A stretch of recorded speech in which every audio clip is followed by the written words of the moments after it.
I'm sorry, Karen, did it pass? It's okay. So motion carries.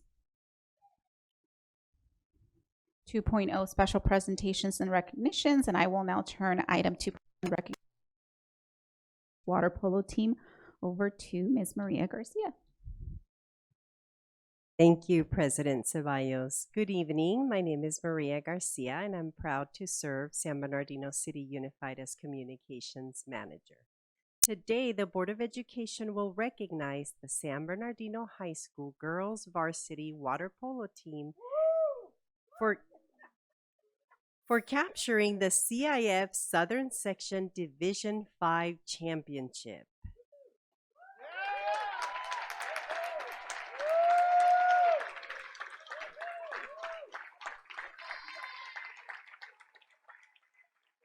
The San Bernardino High School Girls Varsity Water Polo Team just capped an extraordinary season by competing last week for the CIF Southern Section Division 5 State Championship, a milestone that reflects months of discipline, resilience, and unwavering commitment. Reaching the finals is not simply about talent.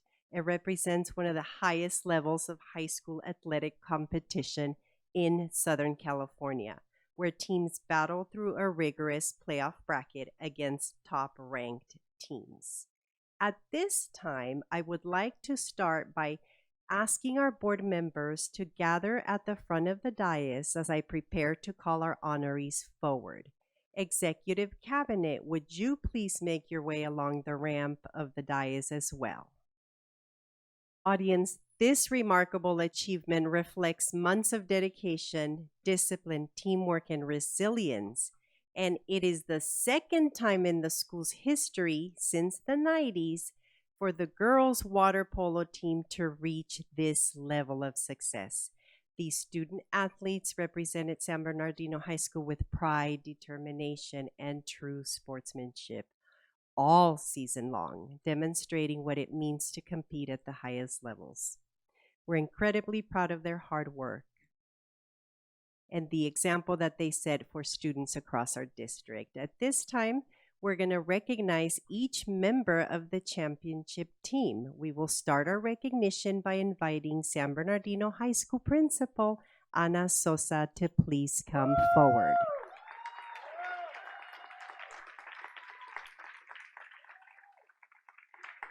And would Athletic Director Mr. Pat Mills and Head Water Polo Coach Jason Mendoza also please come forward at this time?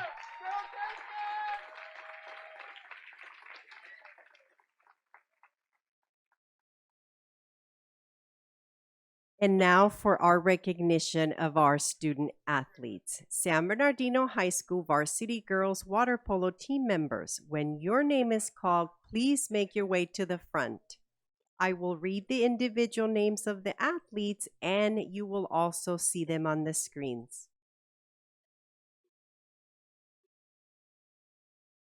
Okay, apparently it is the very first championship in the history of the school for girls water polo.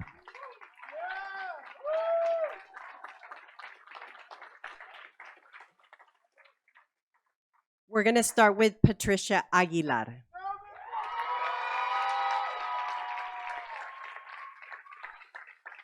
Amisadai Urana Hevsiba Urana, Emily Azurdia,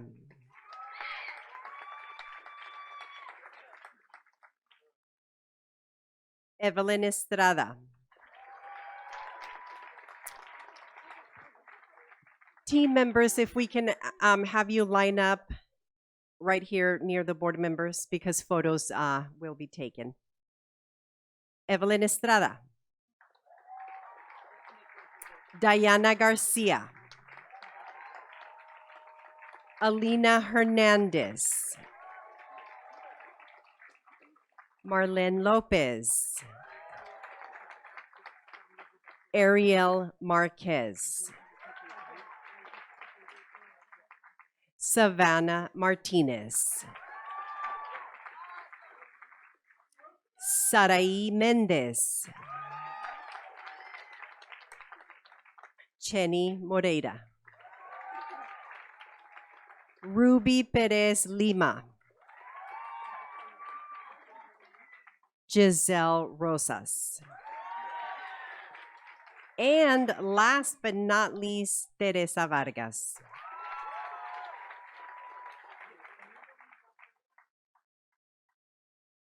Audience, let's give them another round of applause. We also extend our appreciation to head coach Mr. Jason Mendoza and the rest of the coaching staff for their leadership and guidance throughout this championship season. In fact, assistant coaches Luis Montiel and Raven Solar, please stand to be recognized.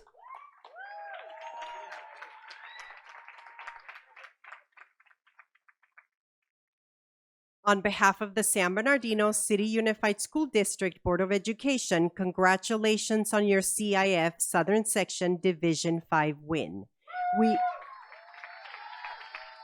We are proud of you and we look forward to your continued success. At this time, we will gather for photos.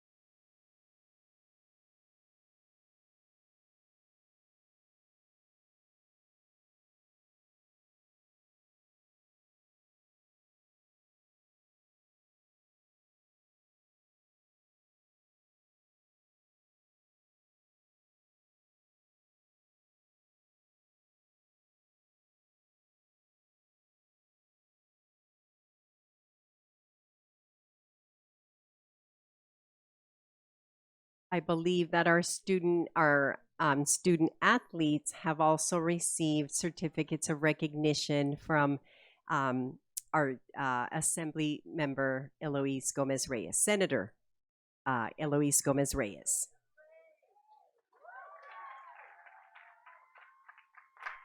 And they were also recognized yesterday by Supervisor Joe Baca Jr.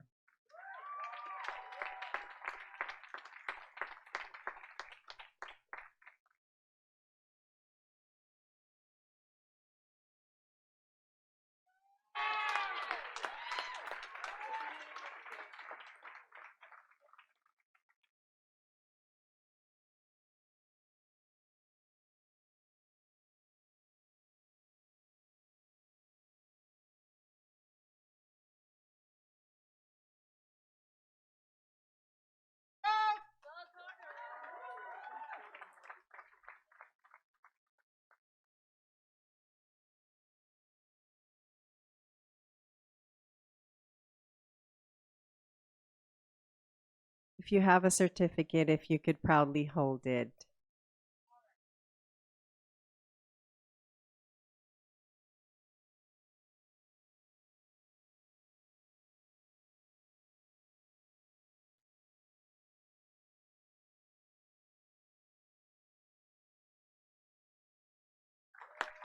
Audience, let's give the Lady Cardinals and their coaches another round of applause.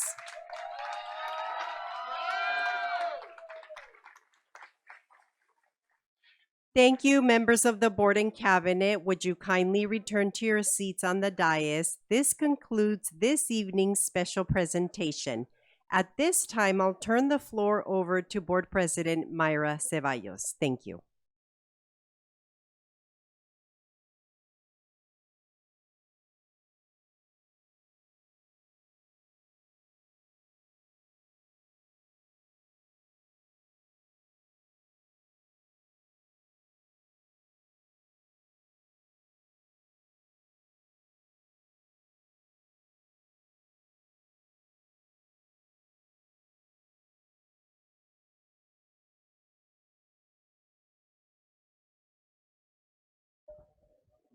Oh my God. How amazing is that? Making history. Let's give them another round of applause, please. Congratulations, ladies. We are so proud of you. All right, we're going to go ahead and move on to 3.0 public comments.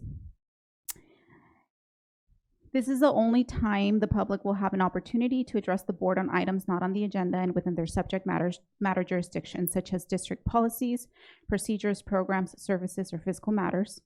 The board must operate under Brown Act open meeting regulations, which prevents boards from commenting on items not on the agenda to ensure transparency and public participation in government decision-making. The reason is simple. The board wants to make sure that anyone who has an opinion on an item knows via our posted agenda when we will be discussing it as a board. During public comments, the board can ask clarifying questions but cannot discuss, answer questions, or ask questions on a topic that is not agendized. We're certainly happy that you are here to let us know your concerns. Please know that we are listening to your voices and your input is valued. If a follow-up is required on your comment, a staff member will reach out to you. Please make sure your email or phone number is provided on your comment form so that they may contact you. Public comments are limited to 5 minutes per person. 6 or more people who wish to speak on one topic will be provided no more than 30 minutes total. Speakers are cautioned that under California law, no person is immune from liability for making intentionally false or defamatory comments regarding any person simply because these comments are made at a public meeting. So first up, we would like to call our teen music workshop, Mr. Brian Wing, and anybody else.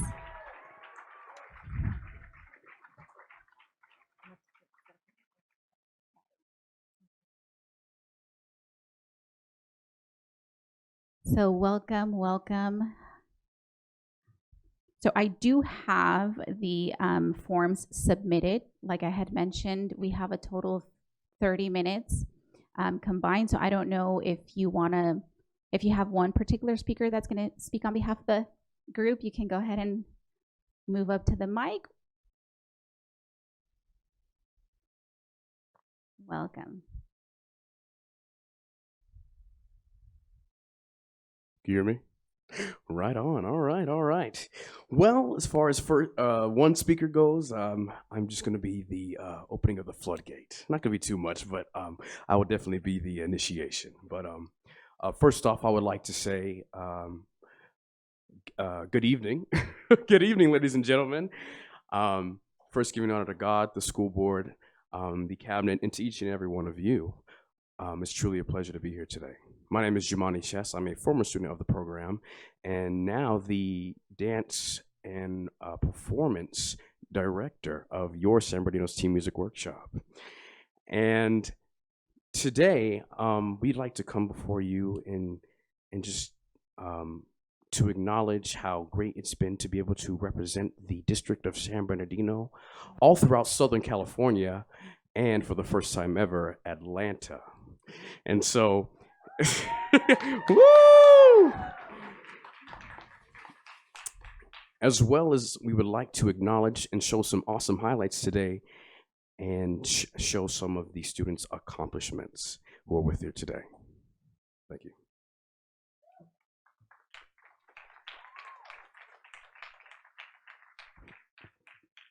Hi, okay.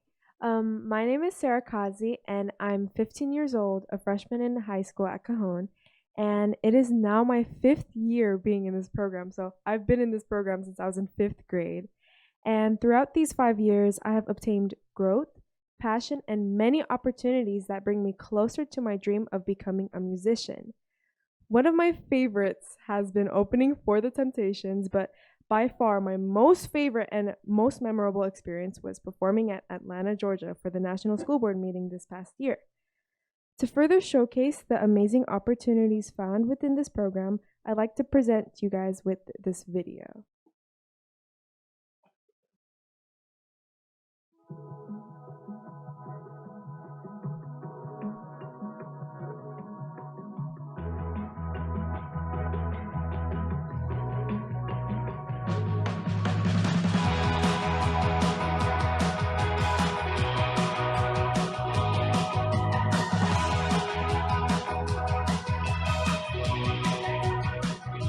There is some amazing talent being trained at the San Bernardino Teen Music Workshop. These young artists are learning from professionals and getting to do some professional gigs. And for the first time, they'll perform on a national stage. Headline Empire reporter Leticia Juarez has this all good news story.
Is my sister. We're powerful and mighty when we stand together. If anyone attacks my brother, they're attacking me. The strength to defend us will be there when we need. We are one. We are one. We are one. We are one. We are one. We are one. We are one. We are one. We are one. Now when you hear any noise, it ain't the voices making noise. This is ladies' night, and the feeling's right. This is ladies' night, oh what night. This is ladies' night, and the feeling's right. Oh this is ladies' night, oh what night.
Hello, everyone. Good evening. My name is Kaylin Ruiz. I am a sophomore at Cajon High School, and today I wanted to talk about the event that we are hosting next door at the Sturgis Theater on March 15th.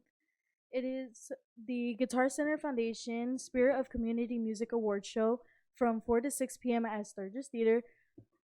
This show will include performances from Grammy Award winning artists, multi platinum artists, several surprise guests, and SBC USD's very own Soul Point.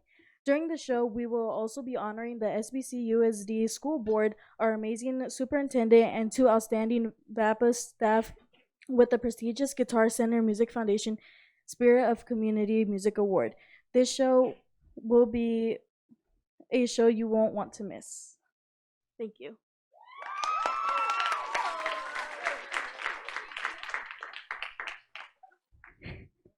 Hello, good evening to you all. My name is Mariela Munier. I am a 7th grade student from Pacuma K through 8th and a member of Team Music Workshop and their advanced band Soul Point. Tonight, I'd like to tell you all about our upcoming performance for the American Entertainers Award Show at the Saban Theater in Beverly Hills on Saturday, April 4th. And I know that this will be an amazing show since we will get to perform with some amazing artists such as Jeffrey Osborne, Verdine White from Earth, Wind, and Fire, and one of our favorite groups, Terror. It's so amazing to think that all these amazing artists that shaped music history have asked my group Soul Point to play with them. I know that this show will be just unforgettable. Thank you for your time.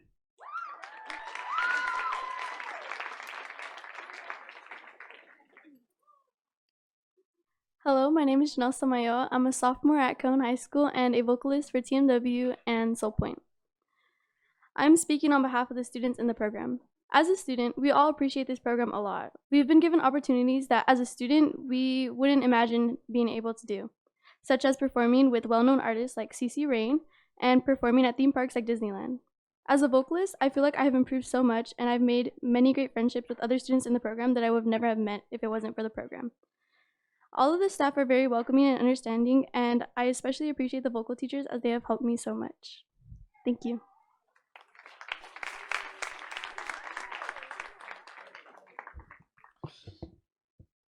Hello, my name is Aaron Aboitis, and I am in 11th grade at Arroyo Valley High School.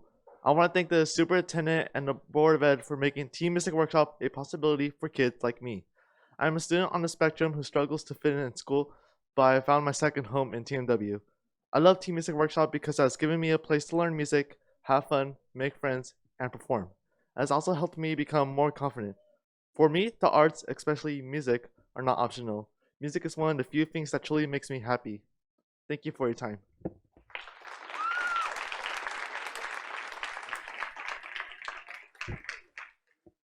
Hi everyone, my name's Haley Jansen and I'm a 7th grade student at Richardson Prep and a vocalist, Teen Music Workshop, and Soul Point. Now we'd like to present a special gift to Mr. Terry Komnick for also going above and beyond for SBC USD students.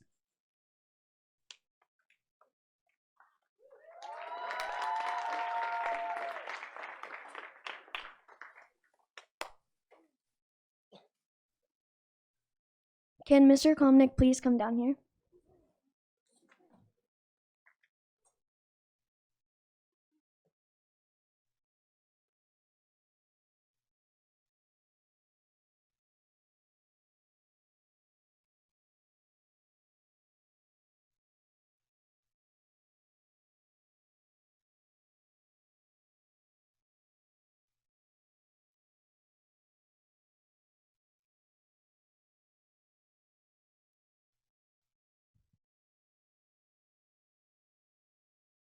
This tribute guitar is from Teen Music Workshop's induction into the American Entertainment Hall of Fame as the Best Student Performance Group. I think you'll find this as an especially cool gift because it's signed by some amazing artists that we had the honor to perform with, such as David Longoria, a Grammy Award-winning artist, Evelyn Champagne King, Jimmy Fox from the Group Chick, Christian Love from the Beach Boys, and many others.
Actually, better to carry it with this. Okay. Can we?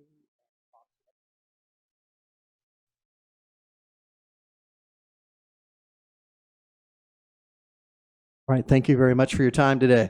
So let's give these kids another hand. They worked really hard this last year.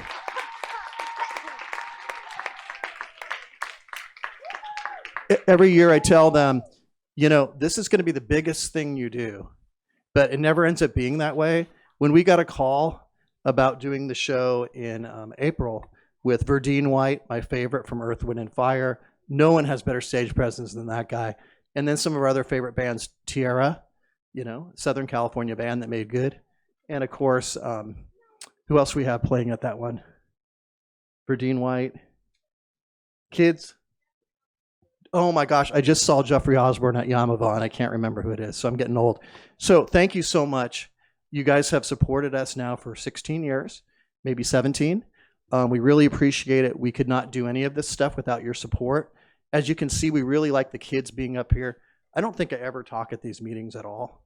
But I just wanted to thank you guys personally and thank Terry personally. You know, you've done so much for our program over the last couple of years, making sure that we've secured the funding that we need to run the program. So hopefully we can continue to do that.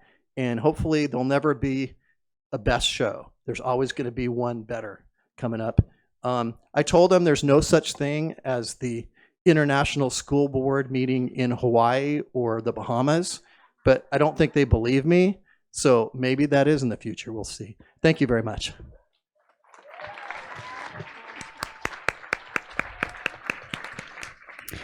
Wow. Amazing work that this group is doing. Thank you so much for coming out and for reminding us of the amazing work that you do and for making our district shine year after year. So thank you so much. All right, we will continue with our public comments. Up next, we have Ms. SBTA President, Ms. Barbara Paschek Cox.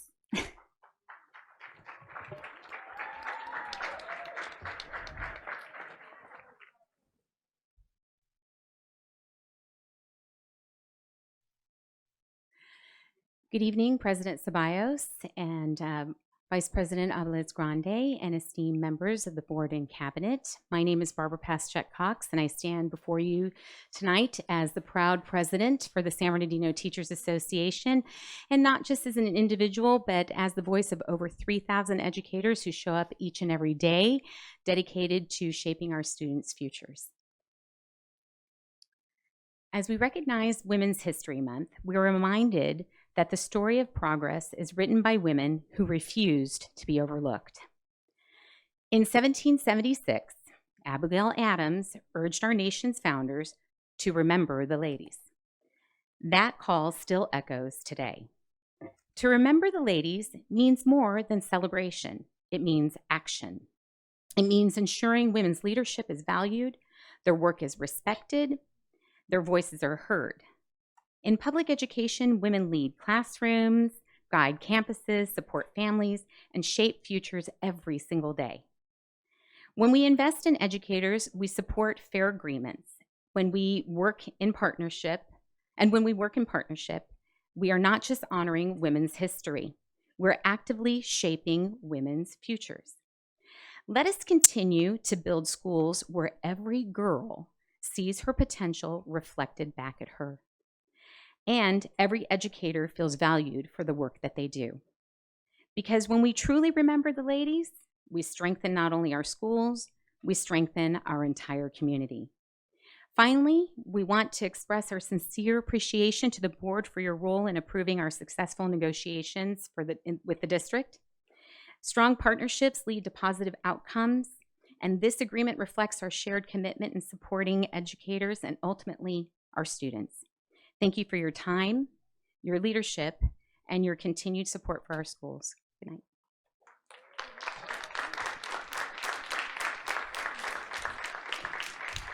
Thank you so much.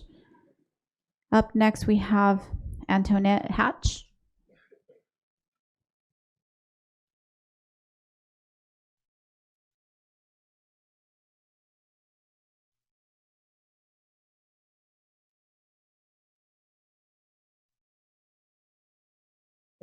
Ms. Hatch.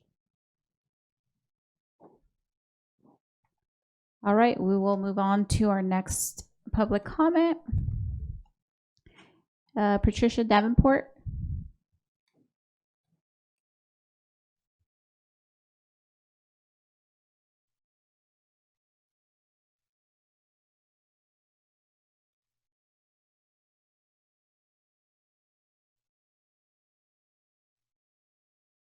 Good evening. I have to put my glasses on, I see. My name is Patricia Davenport. I'm a grandparent of 8 children, 6 of which attend school at San Bernardino City Unified. I worked for special education for 13 years at San Bernardino until I retired last year. I have two things I want to comment on. First is Chavez Middle School. Miss Bohemian, who's the vice principal, went above and beyond to help when my grandson's report card came home, and it said he needed improvement and he had poor progress, but he had an A, an A, an A, and a B, so it kind of contradicted it. So she went and it was an error, so got it fixed. The important part was that he got his high honors award, and I wanted to say also that what the teachers at Chavez are very educated. They're enriching to the children. They empower them to be good students to the community, and we appreciate all they do. So the second issue is regarding North Park Elementary. There was a community meeting February 26th in the North Park community with approximately 30 attendees. One of the guest speakers was Miss Colleen Maroney from North Park. Before Miss Maroney spoke, I went up and introduced myself. I asked her if she knew who I was, and she responded no.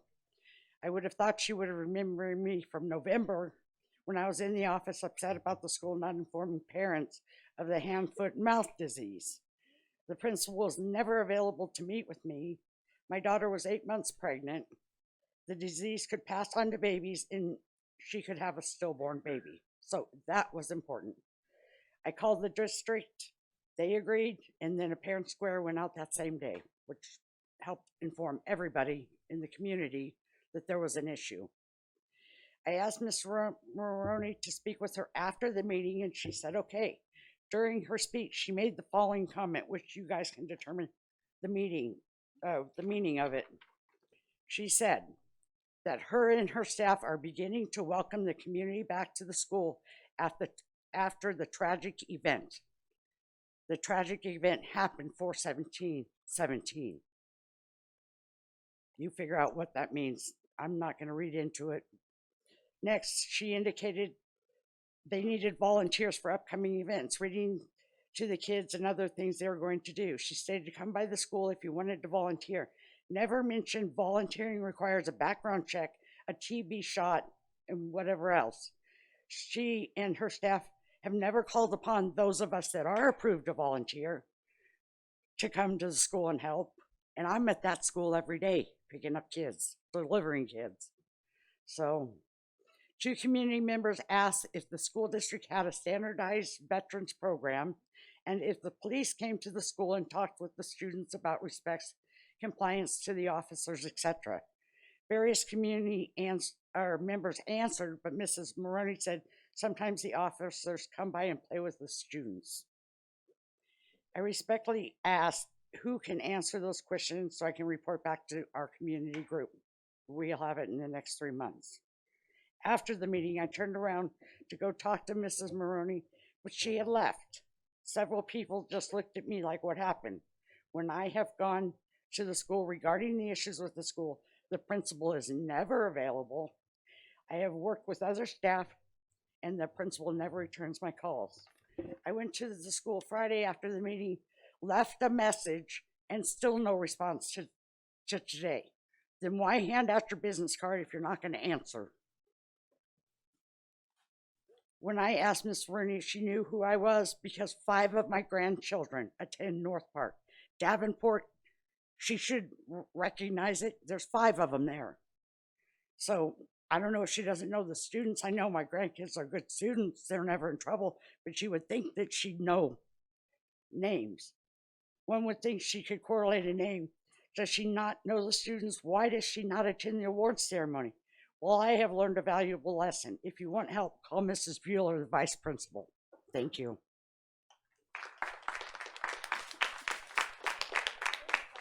Thank you, Ms. Davenport. And I just want to say I recognize you, and I appreciate the work that you did over at Richardson. And I didn't know you were retired, so I hope you're enjoying your retirement.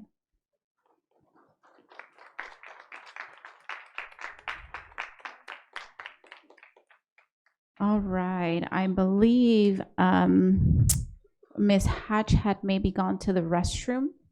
Is she back? Ms. Hatch?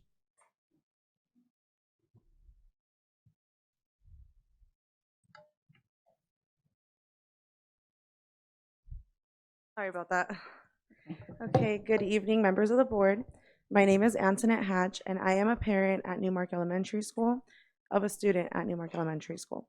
I am here tonight to formally request a board-level review regarding ongoing concerns involving office conduct, communication practices, and a broader culture of fear among staff.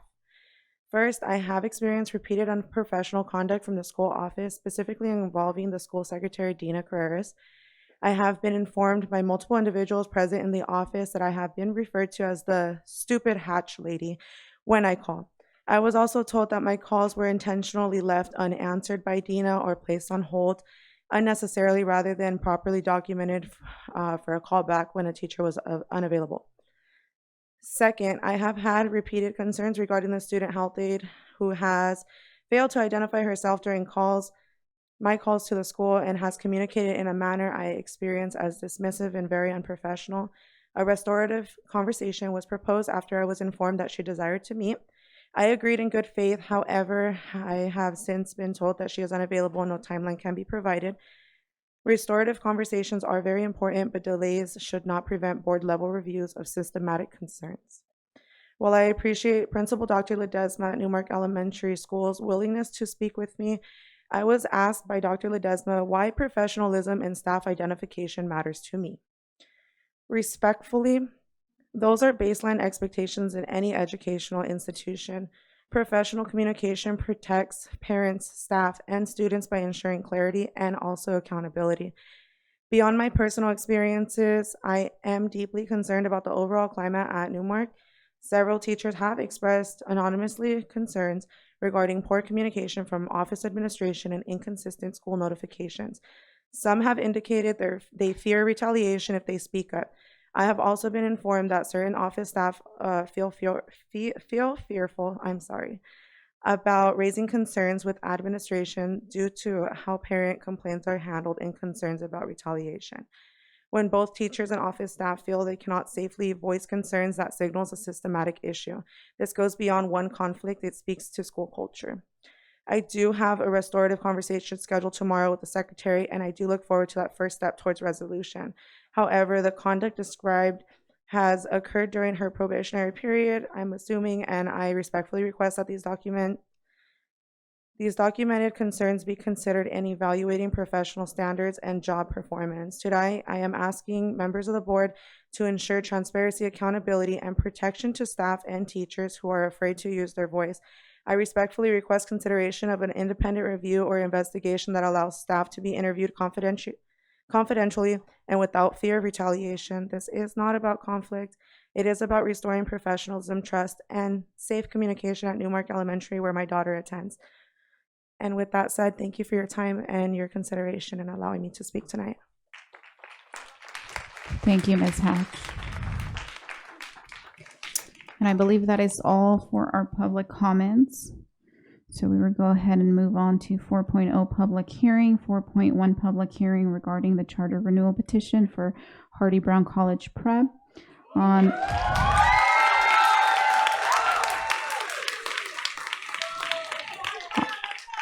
On January 29th,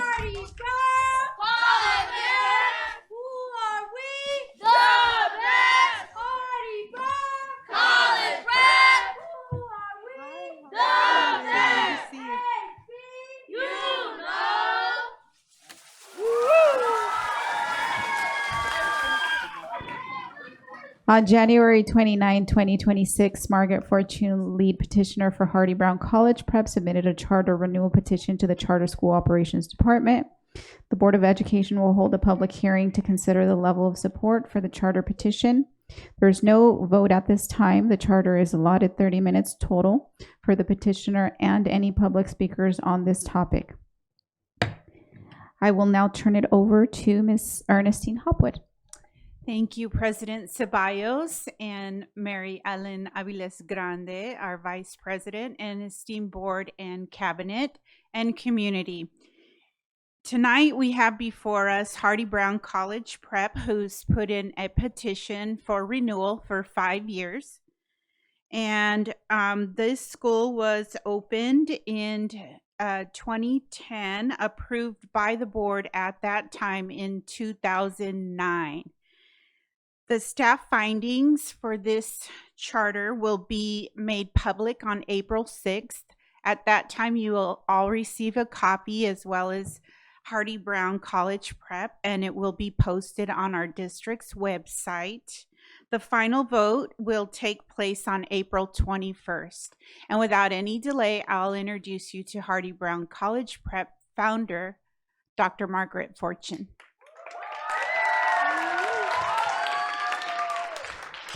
Thank you so much for having us tonight. We're pleased to present in this public hearing. My name is Dr. Margaret Fortune. I'm the founder of Hardy Brown College Prep. I also want to recognize the founding grandmother of Hardy Brown College Prep, Joette Spencer Campbell. She's with us tonight. She is one of the founders of Concerned African American Parents of San Bernardino and a board member for Fortune School of Education. We also have our namesake, Hardy Brown, past president of San Bernardino City Board of Education and publisher of the Black Voice News. He is joined by Mrs. Cheryl Brown. The school was opened in 2010. It's a TK through 8 school with 316 scholars. We also have a preschool with ages 2 through 5. It is an independent licensed preschool. This is a high-performing school. It has been recognized as a U.S. News and World Report Best Elementary School 2 years running, 2025 and 2026. It's located downtown at 655 West 2nd Street. I want to talk a little bit about governance and parent engagement. We have a 5-member board of directors. We have an elected school site council that includes parents, teachers, and students. We have a parent academy, which is a parent education program focused on how to get your kids to college. We also have parent ambassadors who are our superstar volunteers. In addition, we have a parent cafe program, which is focused on meeting parents where they are to support their social and emotional health. I want to introduce the team that you're going to hear from tonight. Rafi Bell, the principal, Dr. Celeste Morgan, the assistant principal, Wes Pepper, the chief academic officer, Dr. Dominic Zarecki, the director of data analytics and strategy, and Jessica Castellanos, director of special education. Dr. Zarecki? Thank you, Dr. Fortune. So our demographics at Hardy Brown College Prep, we serve 90% socioeconomically disadvantaged students, 65% Black, 25% Latino, 7% two or more races. We also serve 5% English learners, 10% students with IEPs. And in terms of academic achievement and growth, it's very strong at Hardy Brown College Prep. The Charter School Growth Fund did an analysis like the state's old similar school rank. It labeled Hardy Brown College Prep's achievement as well above expectations in both ELA and math. Additionally, our science performance earned green on the California School Dashboard. In terms of growth, Hardy Brown College Prep scores improved rapidly, as you can see, from 2017 to 2019, and then grew rapidly again from 2024 to 2025. Hardy Brown College Prep even earned a rating of accelerated for both ELA and math on the new growth metric reported on the California School Dashboard. Next, I'd like to introduce Rafi Bell, the principal of Hardy Brown College Prep. Good evening, board. It is an honor to be here. I am Mr. Bell. I'm a proud graduate of Arroyo Valley High School. Go Hawks. I went on to Grambling State University in Louisiana to get my BA in psychology and then my master's in education at Stanford University. And I'm honored to serve as the proud principal here in San Bernardino. Our academic program is built on 5 pillars: high expectations, choice and commitment, more time, focus on results, and citizenship. High expectations shows up in our instructional model. We set the tone for learning by establishing a culture of high expectations characterized by clear routines and procedures for scholars. We teach standards-aligned materials that ensure scholars do the heavy lifting and utilize discourse to understand and master concepts across subjects. We use common assessments, pacing guides, unit plans, and lesson plans across grade levels. We differentiate instruction for students using centers and strategic interventions, and we promote a culture of planning, professional development, and teamwork for instructional and operational staff. We've adopted high-quality instructional materials. Our TK scholars learn from the curriculum called Benchmark to Assess, and Ready to Assess. Our kindergarten through first grade scholars using ELA and humanities, they are learning from EL education. Our second grade through fourth grade scholars for ELA are learning from Journeys. Our kindergarten scholars through 8th grade scholars, when it comes to math, are learning from Achievement First. For second grade through 8th grade science, our curriculum is called Amplify. And all of our curricula they include SADI strategies for our EL learners. Our second pillar is choice and commitment. At the beginning of the school year, before the start of school, we invite all of our parents and our scholars to campus. We hand them a copy of our Scholar Parent Handbook, and we go over it in detail, everything from our uniform to our honor roll policy to promotion requirements. At the back of that handbook is a commitment to excellence contract. Our scholars sign it, our parents sign it, and our teachers sign it at the beginning of the year, committing to giving our best for the academic and character development of our scholars. And then when our scholars get to 4th grade, they can participate in a plethora of clubs. We have our cheerleaders here tonight. We have our NAACP Junior Youth Council. We have our Girl Scouts. We have basketball team, our drum line, and our flag football team. Our third pillar is more time. We have 175 days of instruction. We also do an additional 16 days of intercession, as well as 8 Saturday schools. We have an extended day bell schedule that starts at 7:45 and ends at 4 p.m. This leads to having extended blocks for ELA, math, science, and humanities. We use these extended blocks to put in specific targeted instructional time for small groups of scholars. We also use iReady, an asynchronous tool to allow scholars to receive additional support at the level they are at to close performance gaps. Finally, once we hit April, we have what we call Performance Task Wednesday. Throughout the school year, we usually end at 2 on those days to do professional development. But once we hit April, we extend the day for scholars to do additional practice on performance tasks.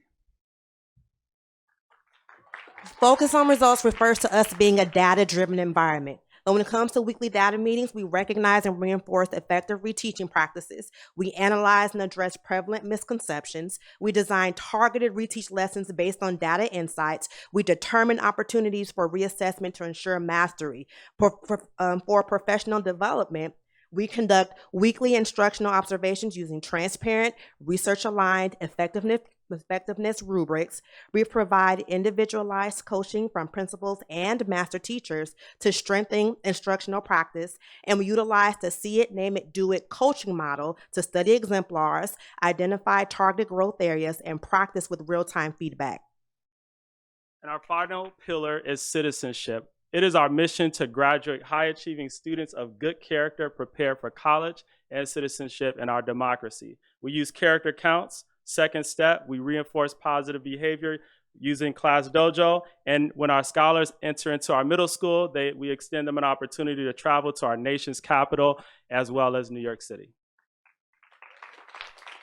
As a director of special education, I bring 32 years of experience.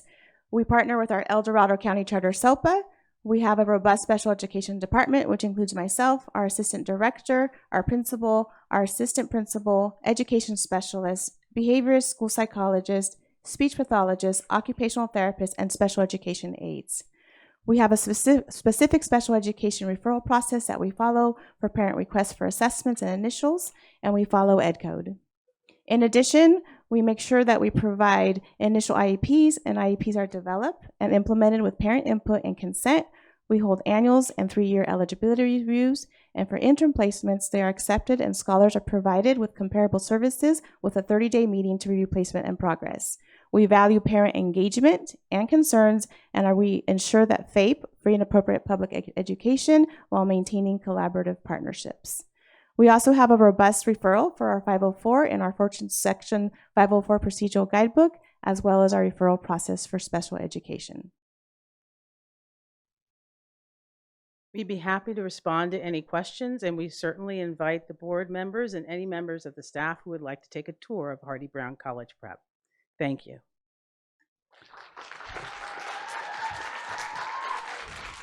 We have 10 members of our school community who would like to make public comment as a part of this hearing. Sure. So at this time, if there aren't any questions, which it looks like we don't, we will move to the public comments.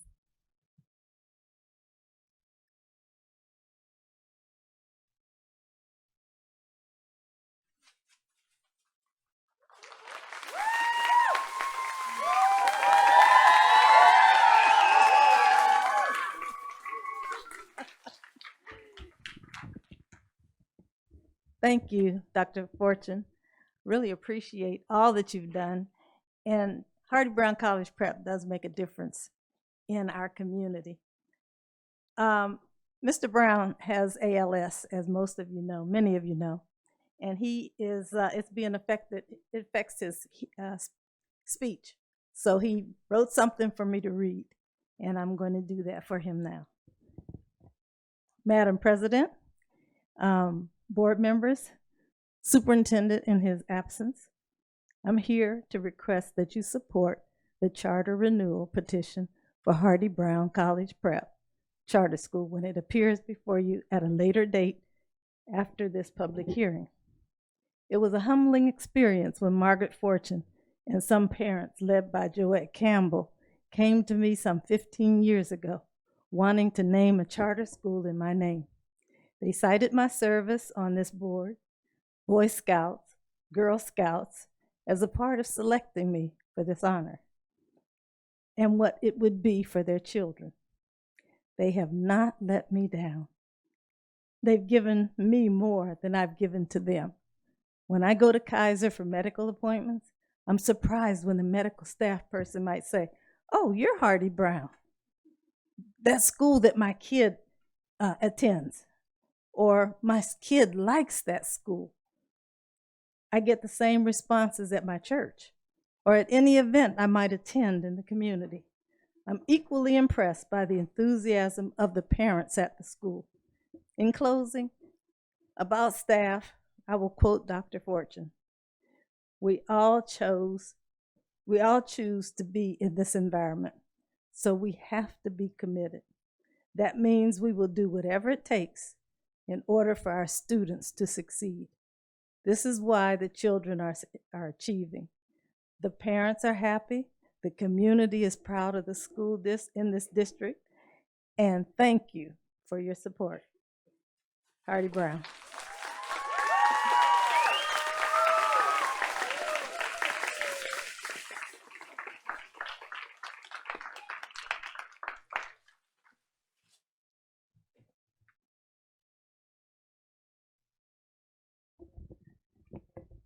Good evening, board members.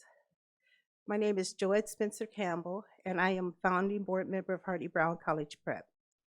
I worked for San Bernardino City Unified School District for 28 years as a classified employee and member of Chapter 183. All of my children attended and graduated from San Bernardino schools. During my 18 years with the district, my last 18 years with the district, I served as sociological services specialist. In that role, I saw many of the same obstacles I had faced as a parent. I did not believe the deficit was in our children. They should not be penalized for the barriers their parents face. In 2006, I met with others who shared my beliefs, and we created Hardy Brown College Prep. Our first year test scores proved that point.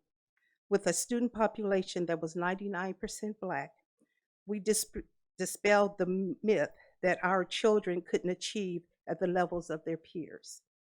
Test scores were 802, and 804. The issue was never their ability. Given high expectations, access, and opportunity, they could succeed. Hardy Brown College Prep changed our community and conversations of acceptable norms around education and poor people. My faith in God that designed me, this community that built me, led me to this work for this community that I work in, live in, and I love. A rising tide lifts all boats. Thank you very much.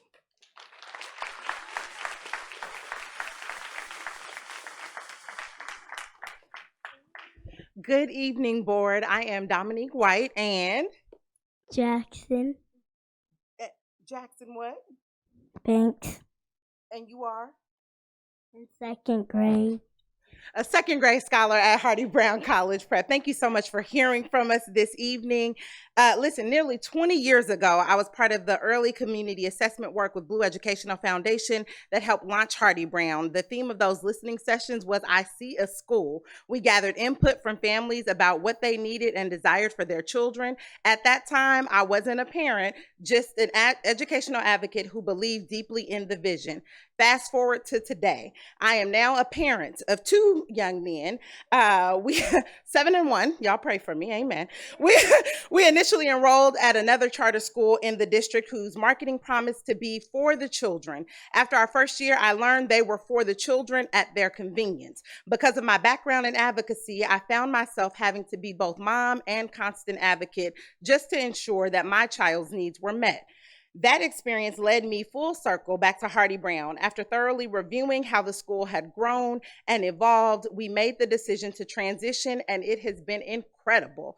At Hardy Brown, my son and I are seen, heard, respected, and supported. He is thriving. Even he has noticed the difference between the two schools. Hardy Brown is truly committed to supporting the whole child. They are creating well-rounded, college-ready scholars through a balanced schedule that includes rigorous academics, high expectations, arts, music, meditation, and more.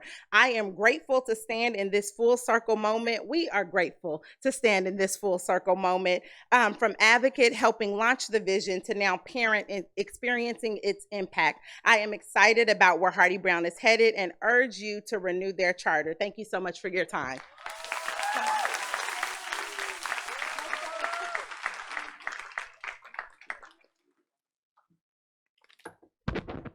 Greetings and good evening. My name is Lysandra Jones, and I am a parent of a scholar, 5th grade, Marcel Jones Kirk. He's going to speak on his own. I'm here because I am a resident of San Bernardino. Actually, I work at Cal State San Bernardino for more than 12 years now and higher ed for more than 20 years. When I thought about Hardy Brown, I thought about my why. I needed a school to be impactful. I needed him to be educationally impacted. I needed his community to be impactful, and ultimately his life to be impactful. So when I chose Hardy Brown and all the schools I passed to get there, I chose them because they take the moment to listen to the parents and address their concerns fairly. He's involved in basketball and play football, and now he's also in band. He plays an alto sax or something, I don't know, but he's also a straight A honor roll student. So they not only show up academia, he's not just a test scorer, he is a student, he is a person. That's why I chose Hardy Brown. I chose Hardy Brown because my son, as a single parent, is a young Black man living in San Bernardino County, where in 2026 we are still being overlooked and marginalized. Hardy Brown sees him, they hear him, he knows his teachers, he knows everybody, and they all know him. When I pull up, they say, "Oh, you're Marcel's mom." That's impactful for us. So as you all look to vote, not just at numbers, look at the impact that it does for our scholars. Thank you.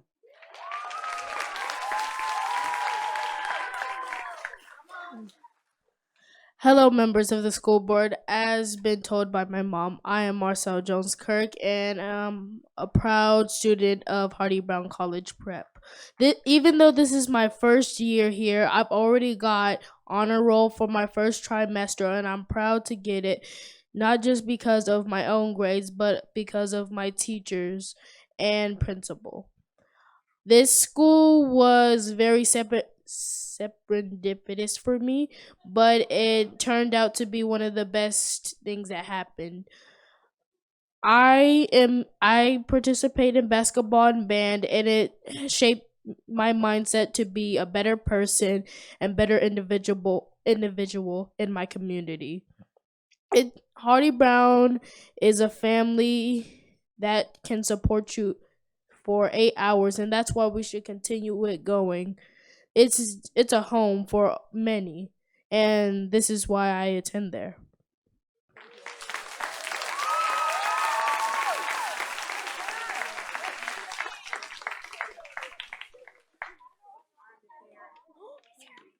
Good afternoon. Well, it's evening. Being one of the founding teachers of Hardy Brown College Prep in San Bernardino has been one of the greatest honors of my life. I'd like to introduce myself. My name is Sharnita Heron. I am, as I just mentioned, a founding teacher. I've been here since the doors opened in 2010, and I am on my, fifth season? I have been with Hardy Brown since 2010. I took a quick dip over to Egypt to teach in Egypt, and then I came right back because this is my home. So when the doors first opened, we weren't just starting a school, we were building a vision rooted in excellence, structure, love, and the unwavering belief that our children deserve access to high quality education right here in our community. I kept hearing vision, and allow me to state our vision: to provide the highest standard of education and develop students to their fullest potential. And as you just saw a young scholar mention, he is developing his fullest potential, and it gave me great pride to see his mother speak as well in testimony to his accomplishments. Our mission to graduate high-achieving students of good character, prepared for college and citizenship in a democratic society, gives me great pride because the work that I do every day is showing that what I'm putting forth my effort into, that I get a chance to see our scholars, even as they grow and go to other schools and graduate from Hardy Brown as going into high school. And now we have parents who are asking, well, when are we going to have a high school? Well, I see a school. In those early days, we wore many hats. We built systems, created culture, set expectations, and most importantly, built relationships. We weren't just teaching lessons, we were shaping mindsets, nurturing confidence, and helping scholars see themselves as college-bound from the very beginning. Watching our students grow into leaders, graduates, and change makers reminds me that what we started was bigger than a school. It was a movement and hope and opportunity in San Bernardino. And I'm forever proud to have been part of its foundation. Thank you.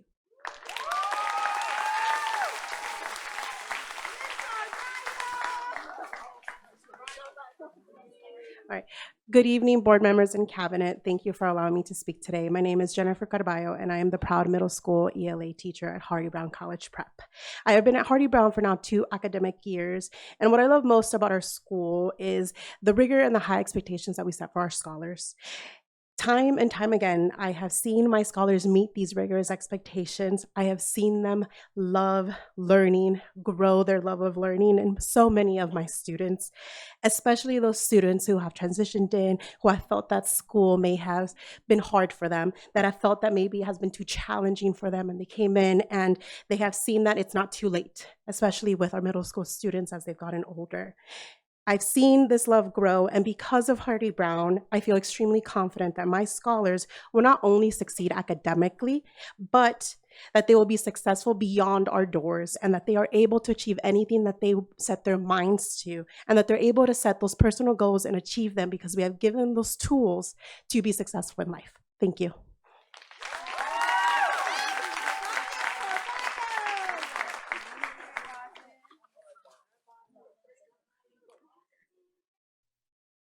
Good evening, Hardy Brown and members of the school board committee.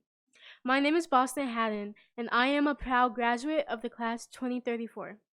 I would like to thank Mr. Bell and Dr. Morgan for giving me this opportunity to speak today. My academic and personal experience at Hardy Brown has greatly influenced my growth. Diversity has played a significant role in my journey. From ages 5 to 10, I rarely saw people who looked like me. That changed when I entered middle school at Hardy Brown. Here I found a community where I could see myself reflected and experience the incandescent diversity. I have met students from many backgrounds, which has enriched my perspective. Hardy Brown also stands out for its strong academic programs. While all the middle school classes are excellent, I especially appreciate the music, history, English, and science courses. The teachers constantly push me to challenge me to do my best. Without their support, I would have not achieved honor roll and principal's honor roll several times. I remember when I was doubting myself during an English test, and my English teacher motivated me and I persevered. This is the type of work Hardy Brown brings. Hardy Brown brings in the higher-ups who motivate and encourage people to do better. The school offers a wide choice of electives. I have participated in band, choir, piano, basketball, and the NAACP. I got the chance to run for president of the NAACP committee.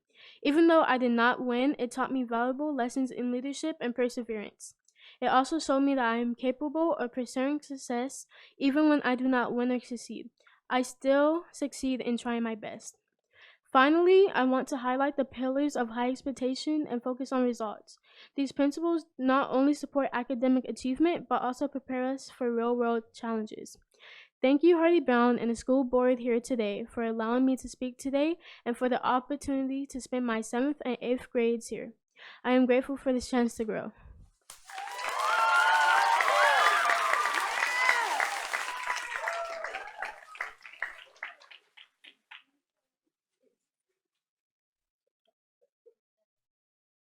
Good evening. My name is Joy Eziorba. My name is Gloria Eziorba, and we are twins in the 6th grade class of 2036. Me and my sister have earned honor roll every trimester for the last 7 years of being in this amazing school. And Gloria and I were both valedictorians in kinder, and I was the salutatorian for 5th grade. And I was a valedictorian for 5th grade.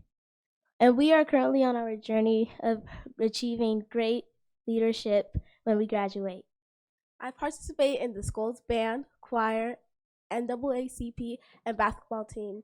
Ever since I've attended Hardy Brown, I enjoyed how the teachers encourage us to try our best and to keep going even when it's hard.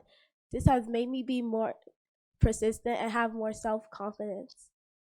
I participate in basketball, band, choir, and NAACP.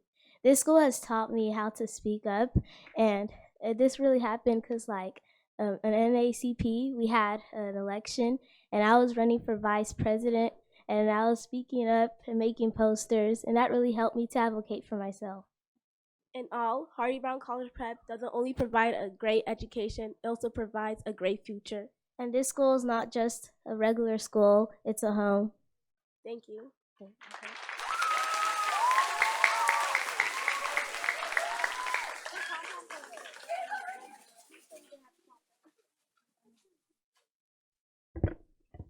Good evening, everyone. My name is Roland Macpabio. I am in the 6th grade, the class of 2036. I've been at this school for 7 years. I've participated in NAACP, the basketball team, and band. Over the years of being in Hardy Brown College Prep, I've earned honor roll almost every trimester, not because I'm only smart, but because of my teachers. You see, my teachers help me with support, encouragement, and their helpfulness. I believe that I would have never gotten honor roll without my teachers' help. I believe that every voice should be heard, not only in this school, but at different schools, just like how my voice was heard. At this school, every voice is heard. Thank you, everyone.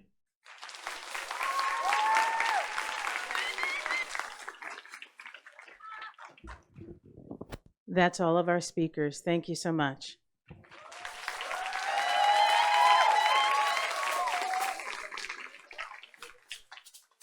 Thank you so much. And I believe we do have some questions, comments. Ms. Medina?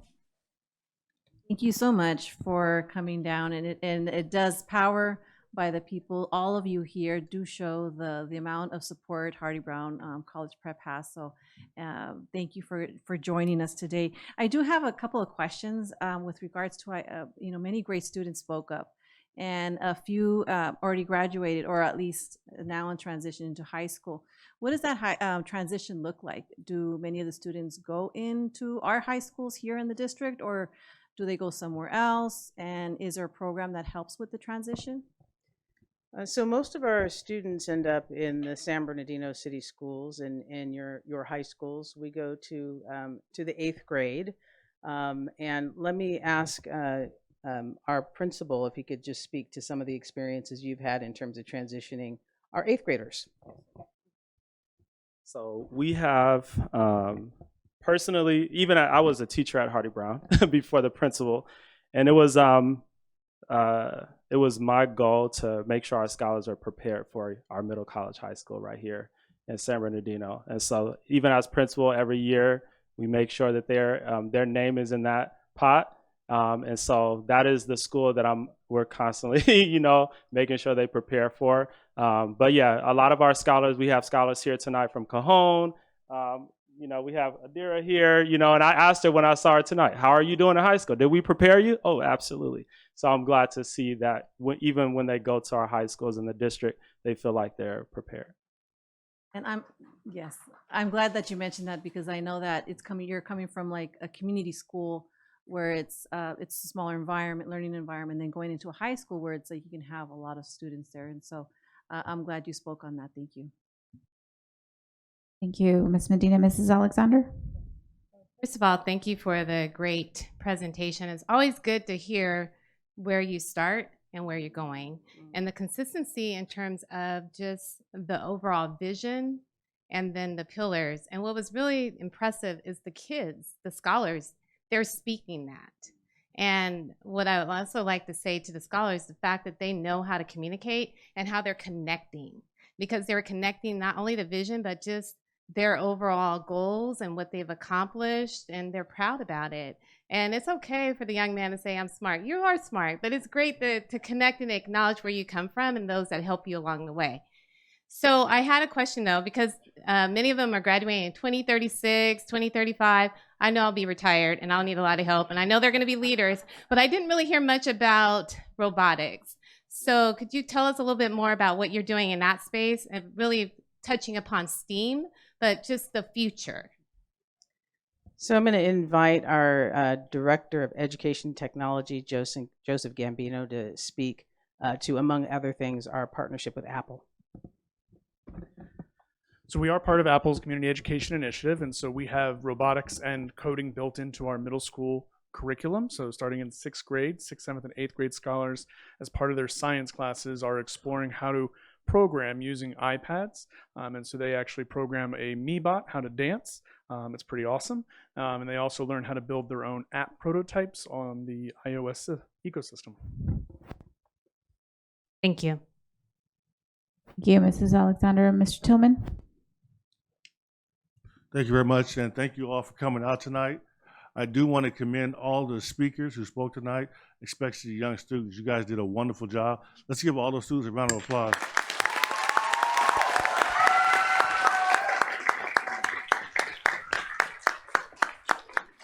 I want to thank Dr. Fortune and her late father. I remember meeting with them before the school began, and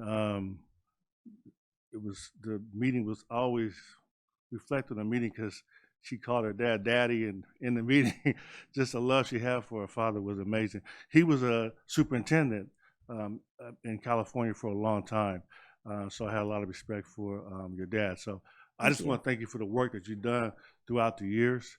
You have a knack for picking the right people. Rafi Bell was in my Black Future Leaders program for 4 years. He sure was. So I remember him fondly.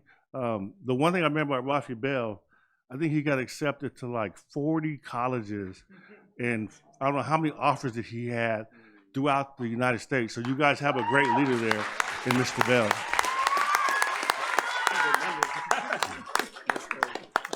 And I'd like to thank past board member Hardy Brown and Cheryl Brown.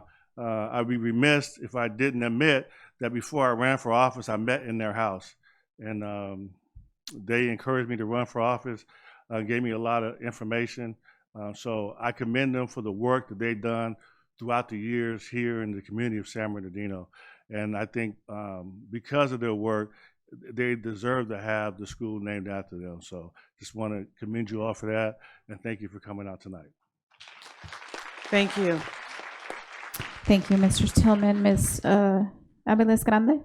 Well, thank you. I just want to say a couple of things. Also, I honor the Cheryl and Mr. Brown. I mean, you're just legend. I grew up here from the 70s on, and I was there. I saw, your legacy grow. So I'm so excited to be here today. And I still get, movie star beats from the both of you. I do. I was like, oh, those are the Browns. In Sacramento, Cheryl Brown was like it. In Sacramento, it's like crazy. But anyway, I learned all that as a ASI president at Cal State. So my question is this, I was so impressed with all of your students and how they commanded the microphone and they just exude this leadership. I just want to make sure we capture that. And my question is if they're being made aware of student leadership roles in the future in high school or college, ASB, ASI, and some colleges, they even have stipends for those positions. So I myself was ASI president at Cal State San Bernardino in from 97 to 2000. And those were at the time, I think, 10,000 and 12,000 additional funds a year for students to go to school. Now that's up there, doubled, So I just want to say that so we can capture their advancement in public speaking, student leadership, and you can just tell they just exude that. So do you have some kind of program or something you do at your school already at some level? Well, let me say as one student body president to another, you all had it better in the CSU than the UC. I don't remember getting a stipend Oh, at UC Berkeley, where I was student body president. But one of the wonderful things, and I'll invite Mr. Bell to talk about this, is that in addition, when our students run for student government at the campus, they run to be the NAACP Youth Council, which is an officially recognized youth council. It's got a number and everything from the California State NAACP. They also become the student government. And we take our scholars to a college field lesson every year, starting in kindergarten. And many times we have an opportunity to interface with student government as the kids go on these tours and have a long-standing relationship. But it was Mr. Bell's school leadership project when he earned his administrative services credential through Fortune School, because we are a school of education and we credential teachers and administrators for over 50 school districts to create a middle school environment. So I would love you to both speak to the relationships with student governments, which is a direct response, but also how you built student government at the school.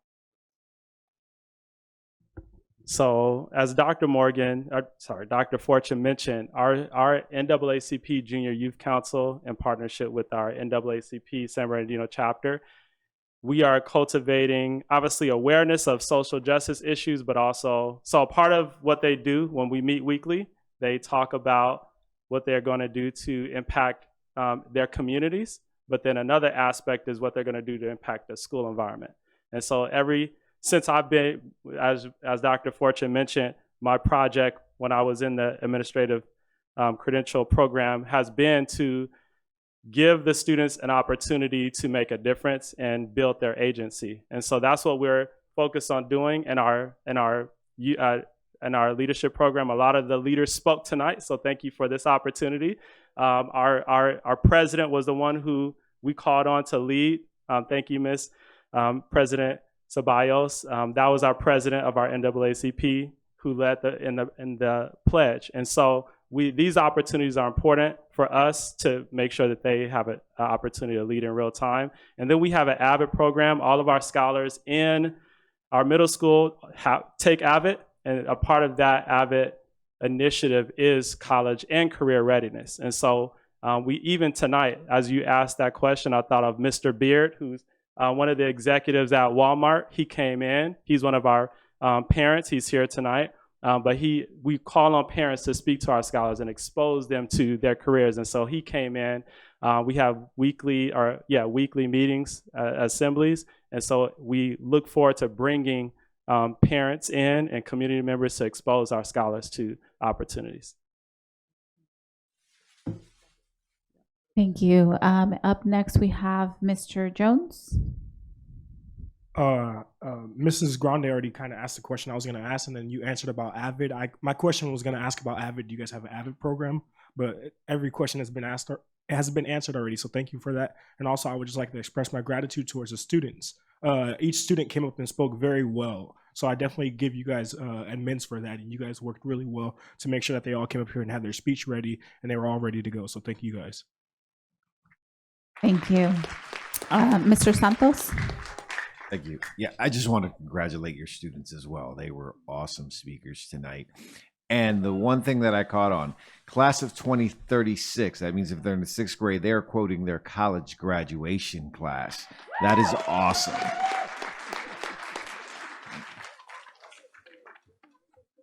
Well, I think everything has been said. Really impressed. Scholars, you did an amazing job. I was really impressed, and that speaks to, the level of work, the high expectations. I'm a true believer of high expectations. I have my stepson that last year he almost failed every single class last year in 9th grade, and now he's in 10th grade.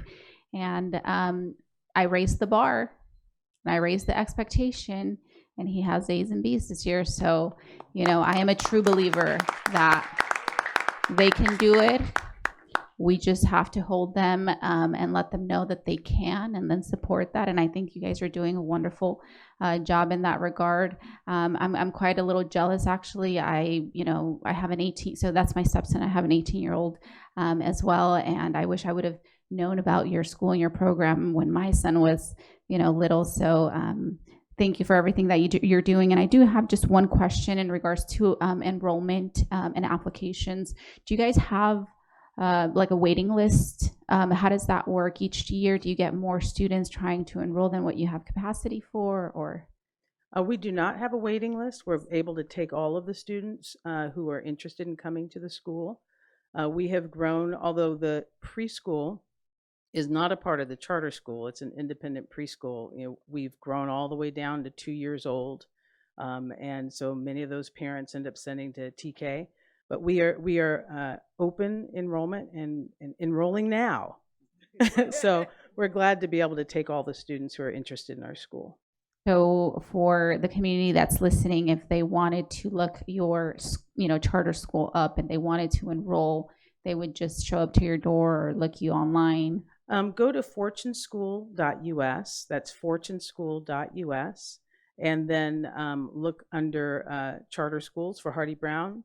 And that's the way to apply. And we have recruiters that will respond immediately. And I'm also a big supporter of options, that makes us as a district want to achieve higher, right? We need to do better, otherwise competition comes. And so thank you for providing that healthy competition as well. And we challenge accepted. Well, we also appreciate the partnership for these many years. It truly has been a partnership. So thank you, and we'll be back soon. All right. Thank you so much. At this point, the public hearing is now closed. So once again, thank you everyone for coming out. You are more than welcome to stay and accompany us in the rest of our meeting, but we will not take offense if you want to leave at this point also.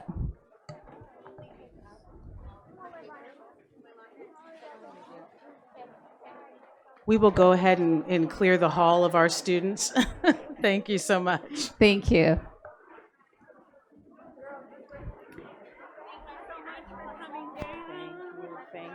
And at this time, we will move to closed session, 5.1, closed session public comments. Do we have any? We do not. All right, we will adjourn to closed session. All right, welcome back. All right, so we're gonna go to 5.2 closed session agenda. We're now back in open session. 6.1 action reported from closed session. 6.1 consideration and adoption of resolution elimination/layoff and or reduction in service of classified personnel. Do I have a motion? Move. Moved by Mr. Tillman, second by Mr. Santos. Vote, please.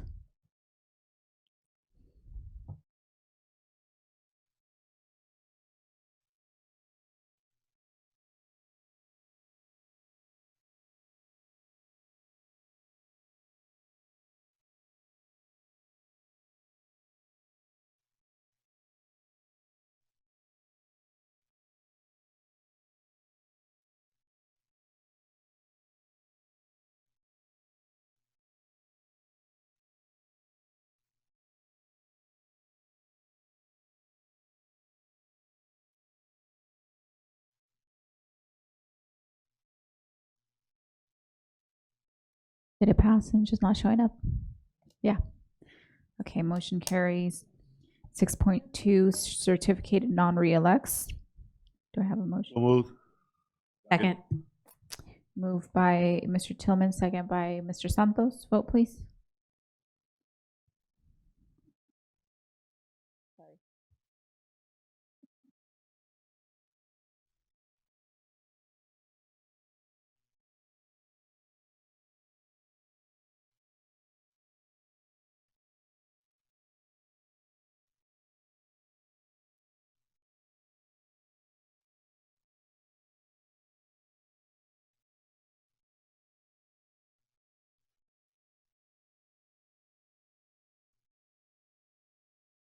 Motion carries. Be it resolved, the Board of Education has determined on an individual basis that the certificated employees' identification numbers CR-C HR-CERT-25-26-06, HR-CERT 25-26-09, HR-CERT 25-26-10, and HR CERT 25-26-12 be given notice prior to March 15, 2026 that their employment with the district not be renewed for the 26-27 school year pursuant to Ed Code 44929.21, and the superintendent or his designee is hereby authorized to give written notice of this action prior to March 15, 2026 pursuant to Ed Code 44929.21. 6.3 Certificated Reassignment Vice Principals.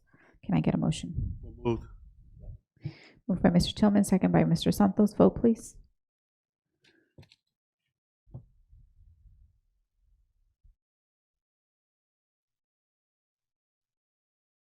Mr. Tillman and Mr. Santos.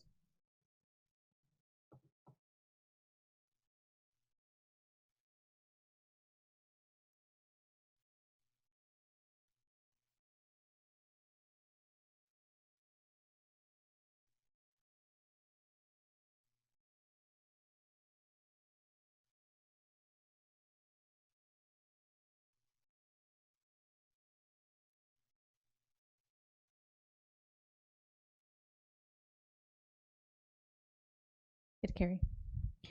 Be it resolved, the Board of Education has determined that the certificated employee identification number HR CERT 25-26-04 be given notice prior to March 15, 2026 that they may be released from assignment as a vice principal effective at the end of the 25-26 school year and reassigned to an assignment consistent with his or her credential authorization effective at the beginning of the 26-27 school year. And the superintendent, his designee, is hereby authorized to give written notice of this action pursuant to Ed Code 44951. 6.4 Certificated Reassignment Principal. Moved. Second. Moved by Mr. Tillman, second by Mr. Santos. Vote, please.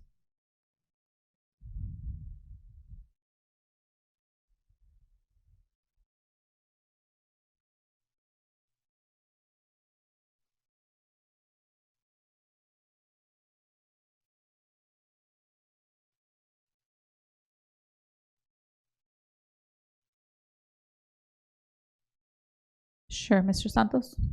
Aye. Ms. Abeles Grande. Aye. Mr. Tillman. Aye. Ms. Medina. Aye. And Mrs. Alexander.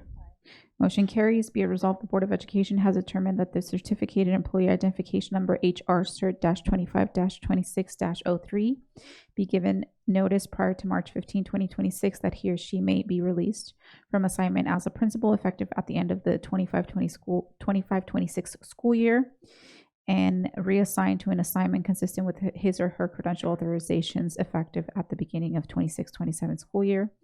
And the superintendent or his designee is hereby authorized to give written notice of this action pursuant to Ed Code 44951. Moved. Sorry, that was the readout of the previous. 6.5 Student recommended for expulsion, excluding mandatory offenses, but remanded to youth court for other means of correction. Now you can move, Mr. Tillman. Second. Moved by Mr. Tillman, second by Mrs. Alexander. Vote, please. Mr. Santos? Aye. Ms. Abeles Grande? Aye. Okay.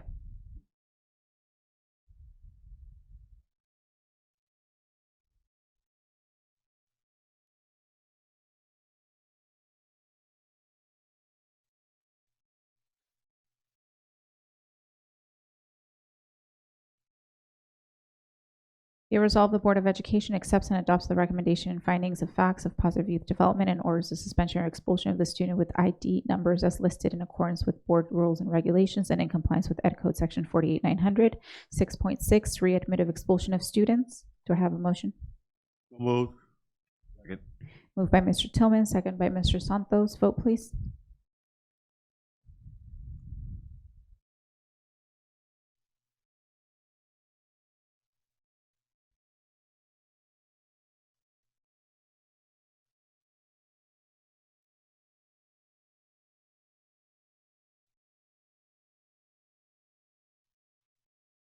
We did receive the vote notification. Yeah.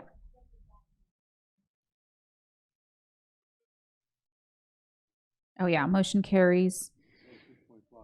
Oh, that was 6.5. Thank you. 6.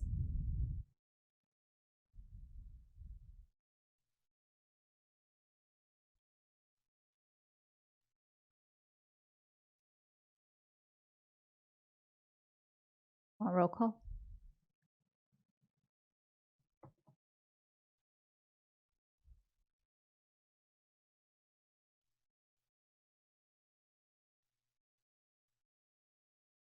Mr. Santos?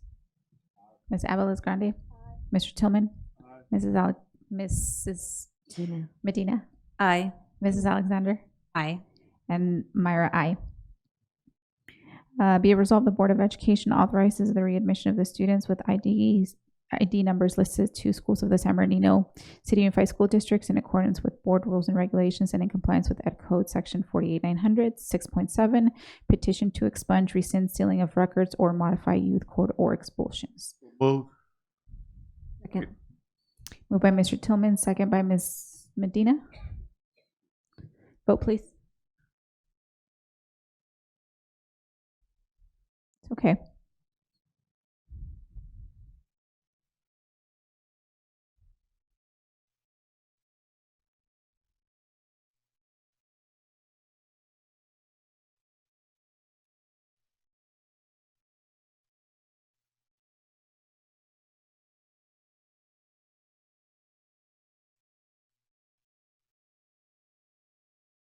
Thank you. Motion carries. 6.8, other closed session action. There is no additional action at this time. 7.0, student board members. Unfortunately, it got late and they had to leave. So 8.0, board discussion. 8.1, Social Lights Inc. Annual Battalion Scholarship Program. The board will discuss and potentially approve a possible sponsorship for the annual Battalion Scholarship Program on March 20, 2026. So I'll open discussion at this point. Mr. Tillman. Yes, I would like to support the Botillion and do a sponsorship of $2,000. Okay, I have a motion for 2,000. Do I have a second? Okay, Mr. Tillman motioned, and Miss Abeles Grande, thank you, second, and then Miss Medina. For this, I was just curious because I didn't see, am I looking at the wrong one? Oh, here's the attachments. How many students will be they supporting during this event? How many of our students will be participating? 3? From San Bernardino. 3 from San Bernardino? Oh, 2? 3. So there's 3. Yeah. There's 3 students from San Bernardino City Unified School District, 1 from Cajon, Indian Springs, and Sanji. Thank you. Okay. And the Sanji student is Ivron, our student board member. They've been doing it for many, many years. I was in the Botillion in 1981, so okay, it's a great program. They give a bunch of scholarships. All right, thank you. I was just clarifying on that. Thank you. Mr. Tillman, was your light back on? Ms. Alexander? Okay. Vote, please.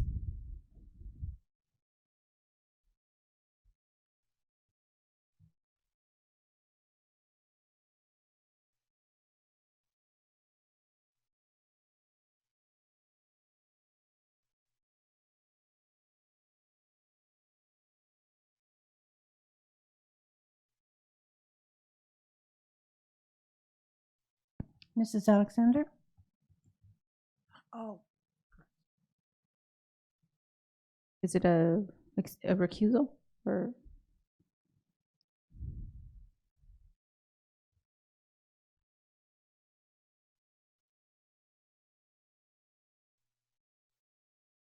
Motion carried. Thank you. Be it resolved, the Board of Education approves 2,000 sponsorship for the annual Battalion Scholarship Program.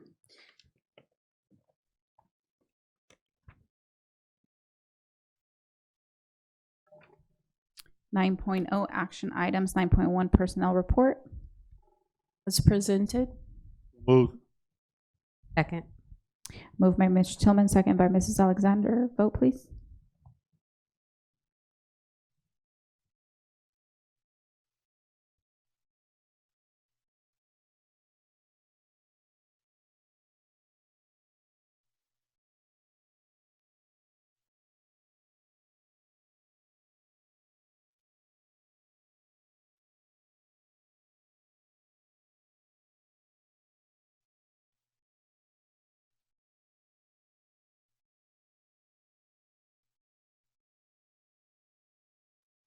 Motion passed.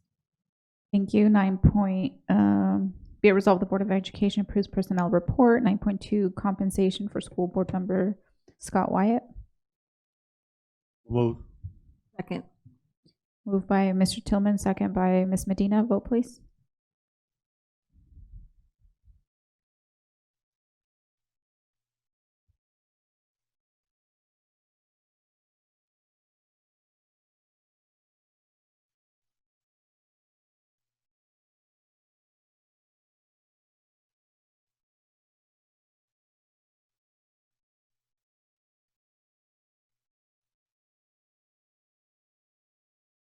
Motion passed.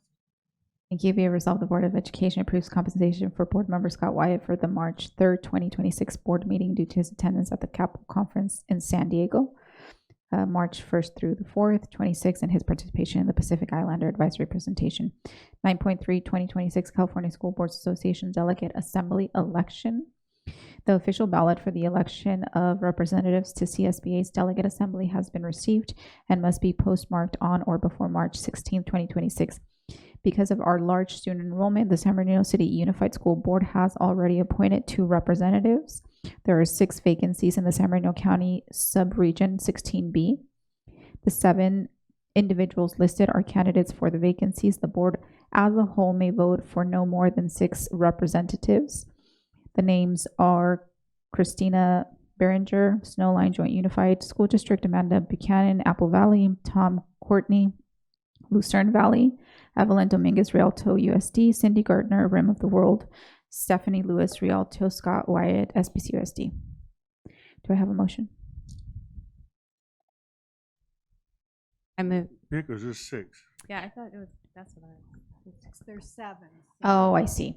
Yeah, sorry about that. Counted wrong. I like to pick Scott and Stephanie.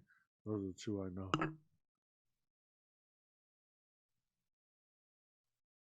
I would like to second. So I agree with Scott and Stephanie Lewis, Scott Wyatt and Stephanie Lewis. I would like to add Cindy Gardner. Okay, so Scott, Stephanie, Cindy. I personally would like to add Evelyn.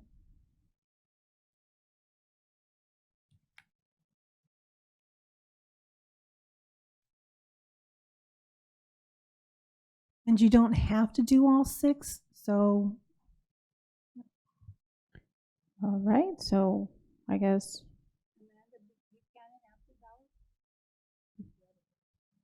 You want to add her? Okay. So Amanda, Evelyn, Cindy, Stephanie, and Scott are 5. So can I get a? So moved. Thank you.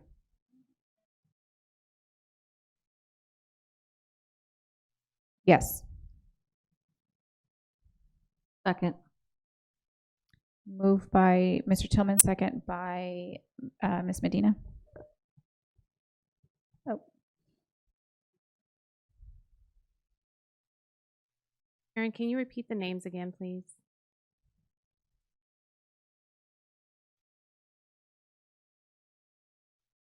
No, we said. Stephanie. So it was 5. Scott, Stephanie, Cindy, Evelyn, and Amanda. Yeah, Amanda, Evelyn, Cindy, Stephanie, and Scott. Right. Yes. Okay, correct.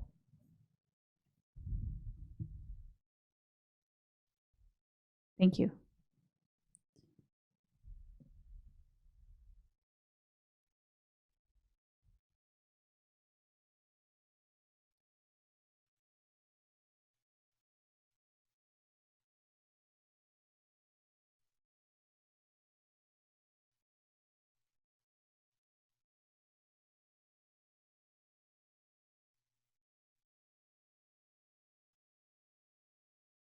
Be resolved, the board has selected the following candidates: Amanda, Evelyn, Cindy, Stephanie, and Scott. 10.0 consent items. 10.1 approval of consent list. The following items are grouped as a consent list for receipt and approval as one vote. Are there any items to be pulled? Make a motion for so moved. Second. Moved by Mr. Tillman, second by Mrs. Alexander. And then are there any items now to be pulled? Thank you. Seeing none. Can I get a vote, please?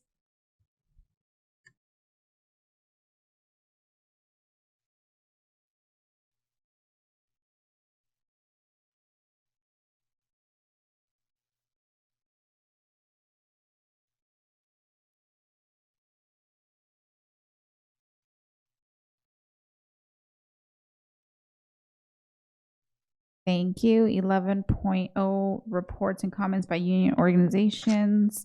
11.1 San Bernardino Teachers Association. No report. 11.2 California School Employees Association. No report. 11.3 Communication Workers of America. No report. And 11.4 San Bernardino School Police Officers Association. No report. 12.0 mandated policy revisions. The following policy revisions have been reviewed and approved by the California Department of Education for the purposes of clearing the federal program monitoring review findings. 12.1 approval and adoption of board policy 5125 student records. It's okay.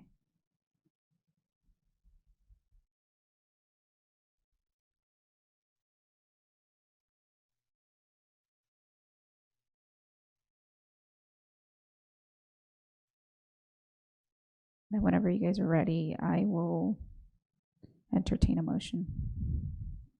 So moved. Second. Thank you.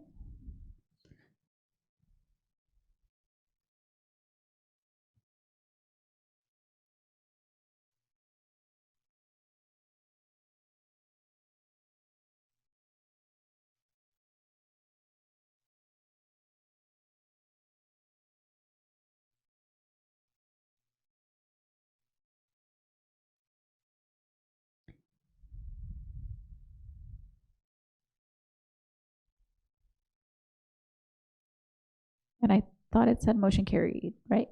Okay, awesome. Thank you. 12.2 approval and adoption of board policy 5145.9 hate motivated behavior. Can I get a motion? Moved. Moved by Mr. Tillman, second by Mr. Santos. Vote please.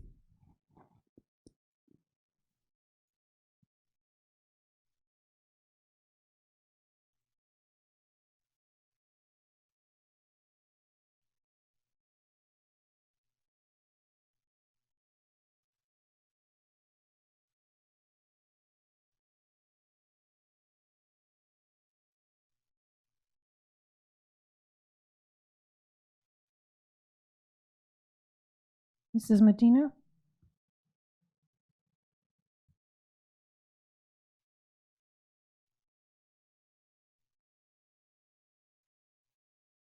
Be resolved, the Board of Education approves and adopts BP 5145.9 hate motivated behavior. 12.3 adoption of board policy 5141 healthcare and emergencies.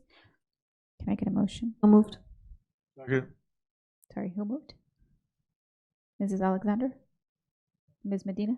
Oh, Mrs. Alexander motion, Mr. Tillman second. Vote please.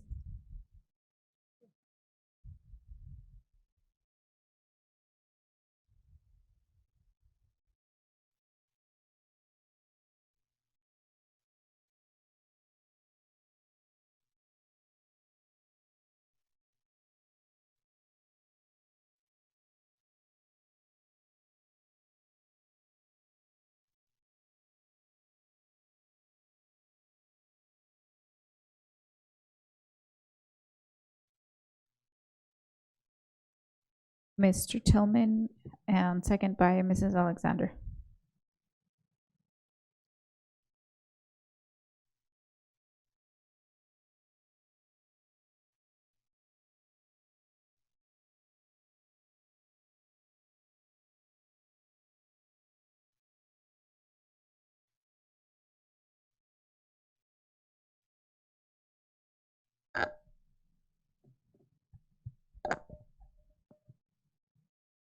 Motion carries. 13.0 reports and comments. 13.1 board members. Do I have any volunteers? I'll go. Thank you.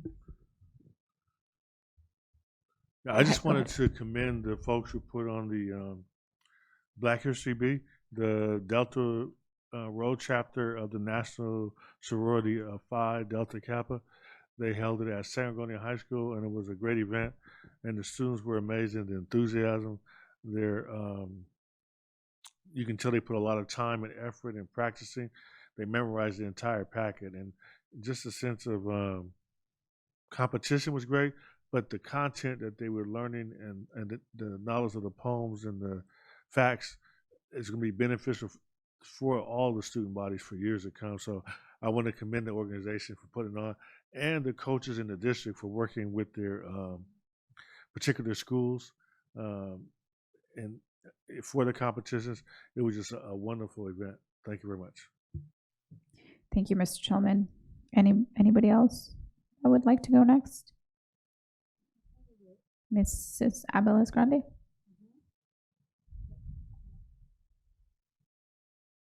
I just wanted to share a couple of events that I went to, actually more like 4.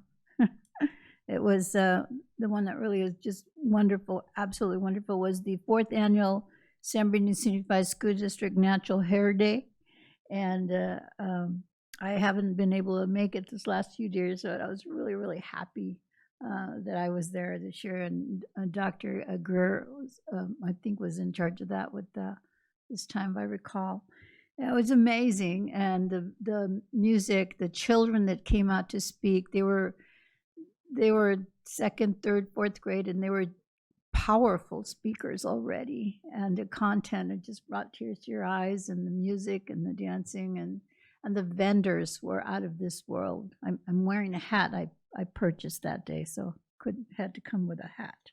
That, and then the of course, the Eloise Reyes swearing-in ceremony. I know Miss Alexander was there, and it was just a wonderfully festive day, but it was actually also a very serious day. It was very somber. We were so glad to see her doing so well, and she looked so refreshed and strong and ready to fight the good fight for us all again.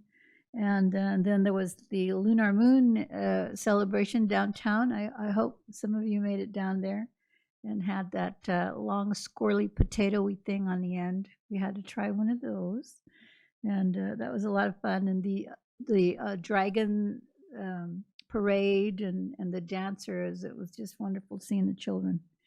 And then, of course, this brings to my unforgettable trip for the Cash Award ceremony, which our very own Tom Pace won a very, very prestigious award for. Help our district really, really shine. The Cash stands for Coalition for Adequate School Housing, and that was in Sacramento.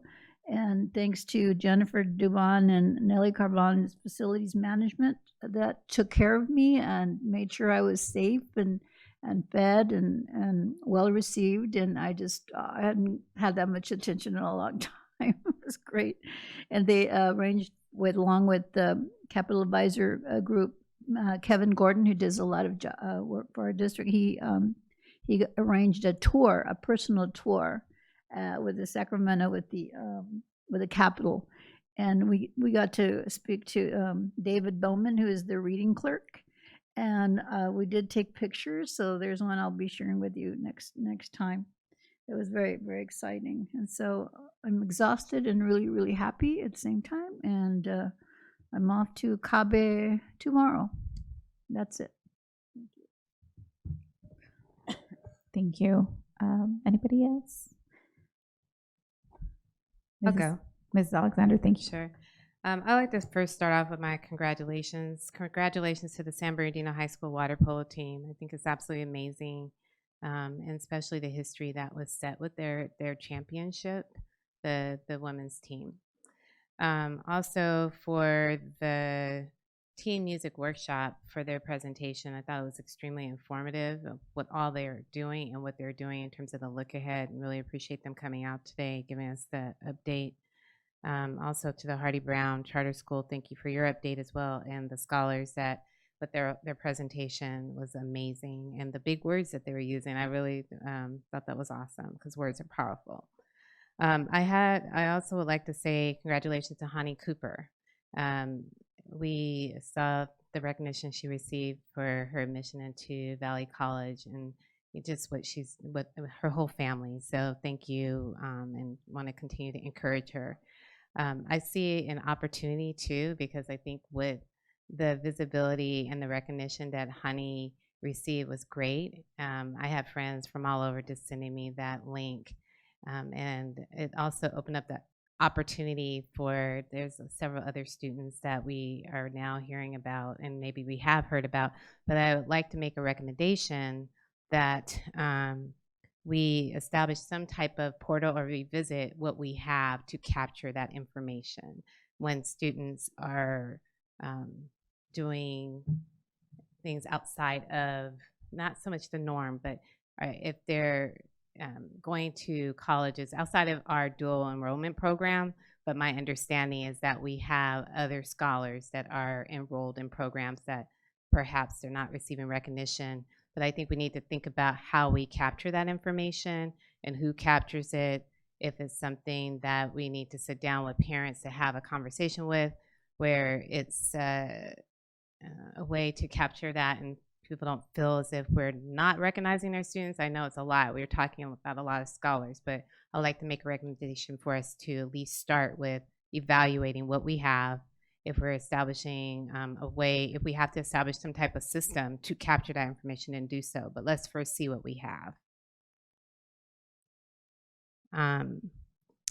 I also attended the Phi Delta Kappa Black History Bee. I was actually a judge, and the students were amazing. I was a judge for the afternoon Black History Bee, and I agree. The coaches, their time spent in addition to being in the classroom, just want to give them recognition. The students were great. They were reciting poems that I don't even know. And I thought I couldn't say off the top of my head, so I was very impressed. And even the history, but thank you to the ladies of Delta Road chapter, the Phi Delta Kappa chapter. Great job to just continue that legacy of 47 years, I believe. Is that correct, Danny? Was it 47 years? And that's history right there, because we've actually, their chapter has set the foundation for many other chapters. And then we had a parent here from Newmark. I would like to make a recommendation that we look into that situation related to the lack of professionalism. I don't know. There was a lot of examples given, but I don't think we spoke to her. So I think we need to follow up on that particular situation. I also attended the Natural Hair Day. That was amazing. What stands out the most is that it's not about your hair. It's about the confidence that's being instilled in just us as people, and really recognizing the beauty within as well as the exterior. But great job to Lawrence Hardy, who is over family engagement, working underneath Dr. Greer, for continuing the tradition and making the impact not only on our students and our scholars, but beyond, because that the community that was present was from all over. And then I attended the AI Agentic Center at the Bebop Center. And I bring that up because it's the first one in our region. And Karen, I'm going to make a recommendation that I'll give you the information, but I want to open up to the board if you all want to go in and check it out yourself, just to see what it is. But it's at the Bebop Center, and possibly it's an opportunity space for our students and collaborate. But I think first for the board, if my colleagues can go look at it and you can see for yourself. But it was very impressive just to go to the ribbon cutting and then also to read about what they're doing in that space.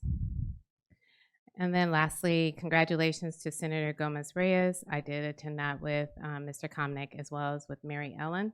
And we had the pleasure of hearing the Honorable Dolores Huerta, which was very impressive and amazing, along with Senator Gomez-Reyes. So that's it.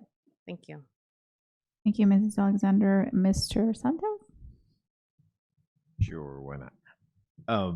Yeah, I attended two events.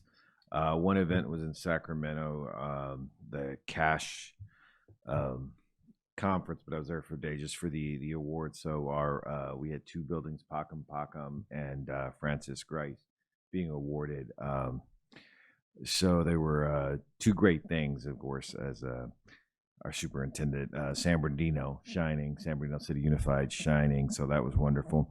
And I also had the wonderful experience at North Park Elementary School, the Black History Living Museum tour, which is really, really cool. All of those students, there were a lot of students, they all chose someone in the history of the U.S., in the Black history of the U.S., and they knew who their person was, and you walk to each student and they would tell you about that. I had one young lady who even was dressed in her person, which was really, really cool, and she had 3 whole pages of history, which was wonderful. But all of the students were great, and it was a great event. Thank you to Mrs. Houston for inviting us, and Mrs. McQueen, who was very welcoming at North Park. I think it was a great event. Thank you. Awesome, thank you. Ms. Avalos, you wanted to mention something else? Yes, I would be remiss if I didn't just say thank you, Kimbark Elementary, for your amazing, fantastic career day. And I turned to see who else came in to speak, and it was the mayor. So Mayor Helen and I had a moment together. It was pretty cool because I went up there and talked about how when I was little, I wanted to be a horse. Then I became a teacher, and she talked about how she wanted to be a teacher, And I go, so did you grow up to be a horse? She goes, no, I grew up to be mayor. But she said, believe in yourself and you can be anything. I said, that's what my mom said till I told her I wanted to be a horse. Anyway, there you go. Thank you, Ms. Medina. All right, and I also don't have any comments. I just want to say I forgot at the beginning of the meeting to mention that both Superintendent Arellano and Dr. White weren't here today because they were both in San Diego at the Capitol Conference, in case anybody was wondering. But I don't have any comments either, and he won't be having any comments unless somebody has comments on his behalf. All right, so we'll move right along. 14.0 summary of board members' requests. Good evening. Tonight we have 2 requests. The first request is from Mrs. Alexander. She spoke about the recent article about a young elementary student who is dually enrolled in college. She's requesting information on how we currently capture and document information on high-achieving students, who is currently responsible for collecting and maintaining that data, and whether our existing processes are sufficient. She would like us to first evaluate our current systems and, if necessary, establish a more formal process for identifying and tracking students who demonstrate exceptional academic achievement. The second request is also from Mrs. Alexander. She's recommending that the district review and look into the public comment regarding the parent complaint at Newmark Elementary School and report back as appropriate. Thank you. Awesome. 15.0 meeting adjournment. 15.1. Move. Thank you. Meeting adjourned. Have a good night, everyone.